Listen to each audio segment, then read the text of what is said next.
بسم اللہ الرحمن الرحیم۔ السلام علیکم ورحمۃ اللہ۔ جناب حاضرین اور آئیڈینس، ہم جو آج پڑھیں گے وہ اس میں حیاتین بے 2 ہے، یعنی رائبو فلیون جو ہے اس کے بارے میں ہم جانیں گے کہ اس کے فوائد اور یا اس کی کمی کے اثرات کیا واقع ہوتے ہیں۔ اس سے یہ بطور معاون خامرہ ہے اور عمل تکسید اور عمل تحول یعنی میٹابولزم میں یہ مدد کرتا ہے، یعنی عمل استحالہ بھی اسے کہتے ہیں، اور غذائی اجزاء کے ہضم و جذب ہونے میں اہم کردار ادا کرتا ہے۔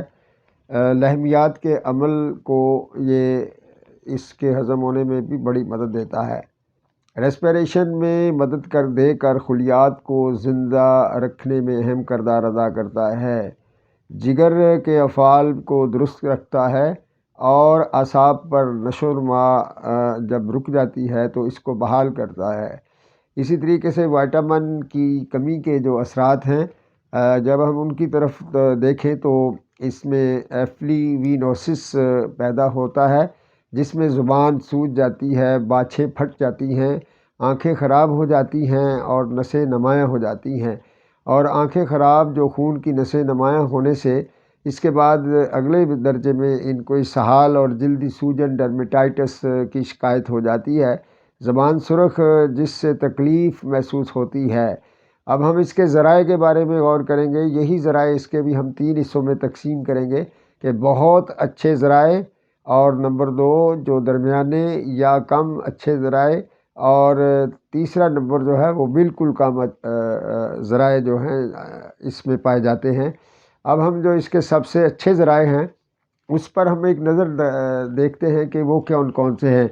ان میں جو میدا ہے اور دار چینی، زیرہ سفید اور دھنیا، بادام اور سپاری چلغوزہ، یہ تل سفید، اور حیوانی ذرائع میں جو پنیر، گائے کی کلیجی، گردے، بکری کائے کا گوشت اور گردے اور کچا انڈا، اور کلیجی جو بکری کی ہے اس کا دل وغیرہ جو ہے یہ بھی بہترین ذرائع میں شامل ہے۔ اور اسی طریقے جب ہم اس کے درمیانے ذرائع یعنی اچھے ذرائع میں جب ہم بات کرتے ہیں تو لوبیا، دال مسور، ماش، ارہر کچی حالت میں جب ہوتی ہے تو اس وقت اس کے اندر یہ جو ریشو پائی جاتی ہے۔ اور کلفہ کا ساگ جو ہے، مونگرا، پالک، مونگ پھلی، اور حیوانی ذرائع کے اندر جو ہے وہ فرنی، دہی اور مرغی کا گوشت، جھینگا مچھلی جو ہے وہ اس کے اندر درمیانے درجے کی وائٹامن B2 پایا جاتا ہے۔ اور اسی طریقے سے جب ہم کم اچھے درجے والے جو وائٹامن B کی سورسز ہیں ان میں مکئی کا آٹا ہے، بھنڈی ہے، اور سرسوں کا ساگ، ہلدی اور دودھ، بھینس اور ماں کا دودھ جو ہے اس کے اندر بھی یہ پایا جاتا ہے۔ دہی اور جھینگا جو ہے اس کے اندر بھی موجود ہے۔ اس طریقے سے یہ ہم اس کے 3 درجات کو بھی سمجھیں گے، جو سب سے اچھا ذریعہ ہے اور دوسرے درجے کا، تیسرے کا۔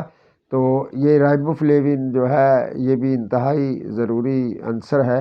وائٹامن B کمپاؤنڈ یا وٹامن B1 2 3 کے اندر ہم یہ ساری چیزوں کو ڈیٹیل کے ساتھ جانیں گے۔ جزاک اللہ۔